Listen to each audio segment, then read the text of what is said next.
You've probably heard of the 3 R's of green living: recycle, reduce, reuse, but I'm developing 10 R's for green living. Research, remove, reduce, replace, and now I'm on R number 5, repair. So after going through every drawer in the house and every nook and cranny, I made a big repair pile, and as you can see, the items that need the most repairs are my clothes, like this beautiful skirt that got eaten by mice. I've got jeans that have holes in them. That's my favorite pair of jeans. I've got another one, these adorable bell bottoms that they just need to have buttons replaced, so hopefully that'll be an easy repair. Then I have a few clothing items that just really aren't fit for a donation that I'll probably use for upcycling, and just a couple of other things that just need to be stitched and repaired. I try to repair clothing items like these shoes. I love these shoes. I know they look like they are beyond repair, but they can be fixed, and I'm committed to fixing these items instead of just going out and buying new ones, especially these Chacos, because Chacos are my favorite pair of shoes. So I've got this shoe goo, I believe it's called, to help me repair the shoes, and I got my sewing kit to start working on the clothes.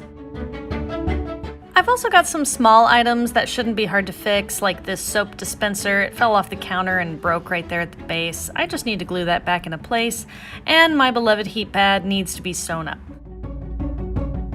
And I've got some other items here. This is my cabinet of items that need to be repaired or gotten rid of. So I'm gonna go through and see what all I have that needs to be fixed. Now that I've made my pile of items to repair, I need to find some tutorials to help me learn how to repair them. So I found this great website all about how to fix clothes. So it's the ultimate guide to fixing clothes. And it covers everything from sewing on a button to patching jeans to fixing a hole in a shirt. And it also covers basic hand sewing and a lot of more advanced techniques for fixing up clothing. So I'm going to be checking this out, and upcycling, which is something that I really want to get more into. For electronics, I'm not very savvy with them. But this great website called iFixit covers a lot of different ways to fix some electronics, some basic repairs.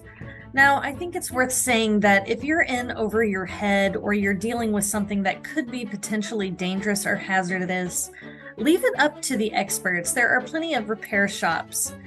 And it's unfortunate that sometimes it's cheaper to just buy a brand new product than to fix it. That's just kind of the reality. But if it can be fixed, try to fix it first. I also found this website about restoring old furniture.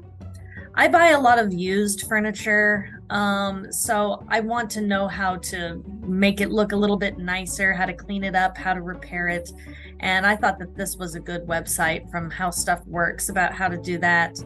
And then there's appliances. There's another section on iFixit that gets into how to fix various appliances. I've got a vacuum cleaner that needs fixed and also a washing machine. So we'll tinker with those and see what we can do. Finally, there's vehicles. I am not good at vehicles. I bring it to a shop. I have a trusted mechanic that I go to. I try to keep my car in working order because I want it to last me as long as I possibly can. And this last website, Fix It Basics, also covers just about anything you can think of that you want to repair. So if you've got something broken that needs to be fixed, there are lots of tutorials online to show you exactly how to do that.